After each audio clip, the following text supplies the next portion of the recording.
Soft, slow, soothing tone. Close your eyes and take a long, easy breath. Allow the day to settle gently behind you, and imagine a warm, golden light resting on your shoulders, a light that invites you to sink deeper and deeper into calm. Tonight, you will be led through a long, slow, soothing storytelling that begins in a winter storm and travels through forests and quiet villages, moonlit seas and sunlit islands. It follows the lives of gentle hearts and stubborn souls, of losses and quiet discoveries, of bravery and forgiveness. Let your breath be slow and steady as you listen. With each exhale, feel a little more of the day's tension drop away. With each inhale, welcome softness and safety. Now, imagine a small cottage on the edge of a great, dark wood. Snow falls soft as feathers. Inside, an old man sits by a low fire. The wind is outside, but the room is warm and safe. He remembers a child he once loved, a granddaughter named Agnes, and the sound of birds in summer. He thinks of long journeys of memory, the hush of snowfall, and the secret, steady warmth of being loved. From the cottage, we drift outward, through the thick, black forest where bare branches creak, where distant river song is muffled under the snow. A traveler knocks and enters, breathless with the storm. He brings a strange promise, an offer of youth, vigor, and riches that sounds like a dream. The old man's sadness is deep. His heart has been hollowed by loss. The traveler's voice is low and powerful. In a moment of longing, in the hush of the storm, the old man drinks of a small vial and sleeps, and wakes years younger. The taste of possibility is sweet, but the traveler's bargain holds a quiet, uncanny condition. Listen to the wind in the pines. Hear the old man's slow steps as he learns to live in borrowed youth, the sunlight on his fresh face. Years sweep past like snow on a river. Then the scene blurs to another place and time. Imagine a grand chamber in a warm southern city, candlelight reflecting on polished wood, a noble count's bed touched by a hush of sorrow. In the room stand two children of one family, a young woman with bold, quiet strength, and a brother of kind, gentle heart. Their father, lying very still, entrusts the son with a small key and a gravely important instruction, a secret kept behind a locked door. The brother takes the key and vows obedience, a gentle promise that rests like a quiet stone in his palm. Later, behind curtains of silk and in rooms warmed by the low, sweet glow of lamps, we meet a maid named Flora. She moves softly through a bright house, her hands folding linens, her days small and gentle. She hears a line of writing left on a table. 4 words, jagged with meaning, stir her like a bell, a fragment that hints at a terrible scene. She reads and feels a cold ripple through her. She is kind, modest, her heart tuned to small, loving acts. Outside the city, a funeral is held in the deep night, torches and shadows moving like slow, steady waves. From the crowd, a stranger rises, a woman, pale and desperate. She cries out a name and falls faint. A man steps forward to carry her, and later she is revealed as Agnes, that same long-lost granddaughter from another land. The world is small in that moment, every face a map of sorrow and hope. She is sheltered in a mansion of quiet carpets and painted ceilings. There are portraits on the wall: an old shepherd by a cottage fire, a man with fine hair and darker secrets.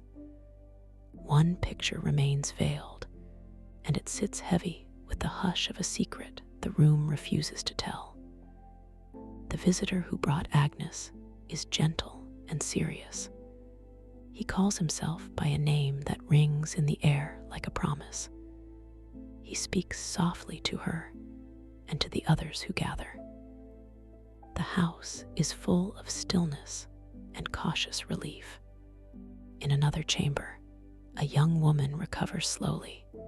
She learns she is not alone. In the morning light, flamed with golden sun, she sees the portrait of an old man who once loved her, the shepherd, and a thrill shakes her heart. Yet the framed picture next to it, hidden beneath black cloth, holds a hush that makes the room colder. When she lifts the veil, she sees not the portrait you would expect. Instead, the canvas reveals an awful transformation: the figure of a wild wolf and the shape of a man caught between kinds. This is an image of a curse and a fate hard to speak. Listen to the soft rustle of fabric and the steady, patient breath of the hearth. Our story moves like seasons now, from snow to warm air. In the hush after the funeral, promises and wills are read aloud, legal paper, folded and sealed, carrying the weight of families and futures. A key changes hands. The son takes a guardian's role on some terms he does not fully understand. Within the hush of night and behind veils of silk, the private chamber with its closed door is an ember of mystery. A young maid learns, startled and frightened, that what she saw on the floor is a fragment of a terrible page. She clutches the scrap, and her heart is an icy lake. The marbled rooms of the palace hold faces carved in candlelight. The count's daughter moves like a quiet storm, proud, intense, but wrapped in shadow by a grief that sealed her lips in silence. One evening, when sorrow sits long and the city is lit with lanterns, a woman appears at a funeral and cries out a name that makes the crowd still. Francisco holds the beautiful stranger as she wakes and speaks of a shepherd who may be her grandfather.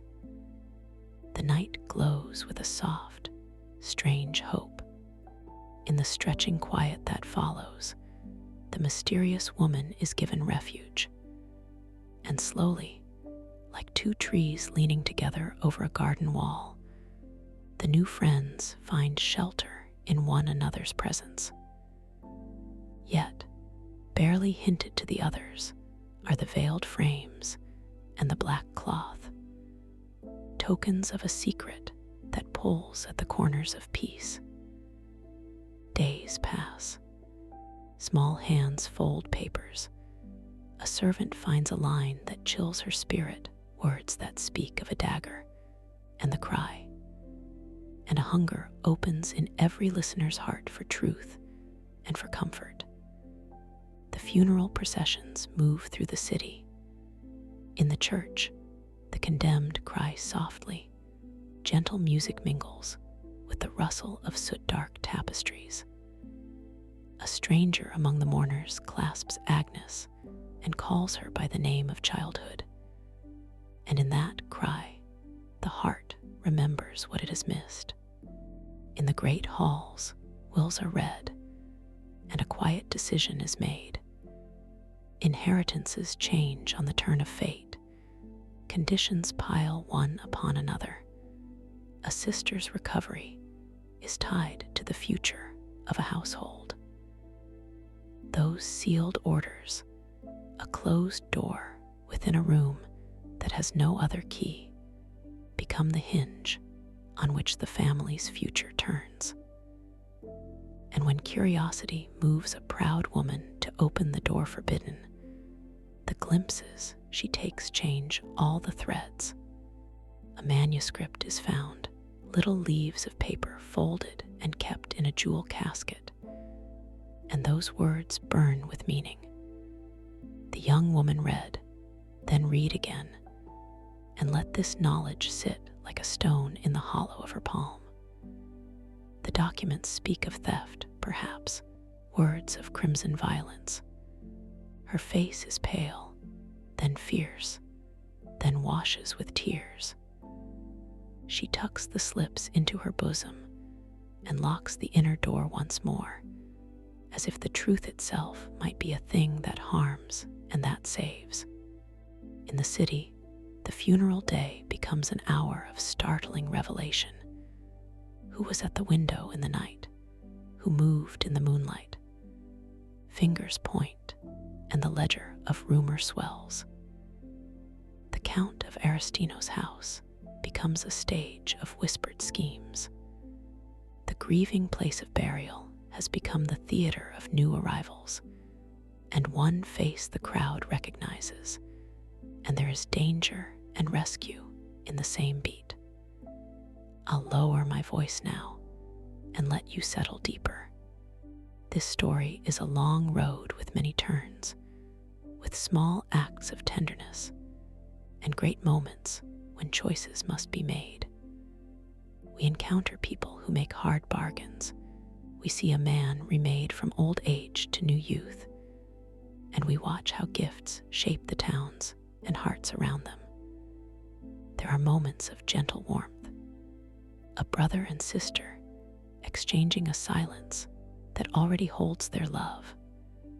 There are moments of sharp winter loss, of sudden disappearances, of quiet letters left on tables to be discovered later.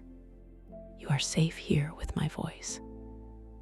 Each character we've met travels through loss, through the hush of secrets, through the pull of longing, and through careful choices made at night in the glow of lamps. Dreams arrive in the dark with messages of mercy and warning. Visions of angels remind weary, wandering souls to hold fast to what is good. Remember the orchard by the river, where birds lean on the slow song of water, and the air smells of citrus and early fruit. Think of watching ship sails on a slow horizon, small white shapes that sleep and wake with the tides. Now breathe in gently and breathe out longer, letting the cadence of each line be like the ocean's slow rise and fall. Picture a candle that burns steady and low beside a bed, its light soft and forgiving. The days in this tale move on, like weather, like migration, and like the slow folding of a book closed at night. The characters who have been kind live on in quiet ways. Those who harmed are met with consequences, sometimes by other human hands, sometimes by the gravity of sorrow. Friendships are offered then accepted. Old wrongs are judged and healed where possible.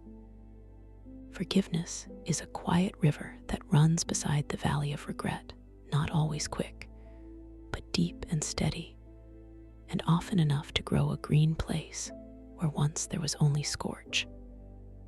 Let that idea rest in your chest. Forgiveness as a river. It does not rush nor crash. It comes without effort, without demand. It can soften stone. You can let its sound be a lullaby for your mind. Now imagine this. You're sitting by a gentle stream beneath a wide, low sky. Night is coming slow and pearly like a hush. A single lantern by your feet warms the air. You feel all tensions slide away, small and unneeded. You are safe. Breathe with me now, slow, calm in, and long, easy out. Imagine the people you've met, some that hurt, some that healed, and some that were themselves healed by gentle things. A stranger's kindness, the soft hand of a friend.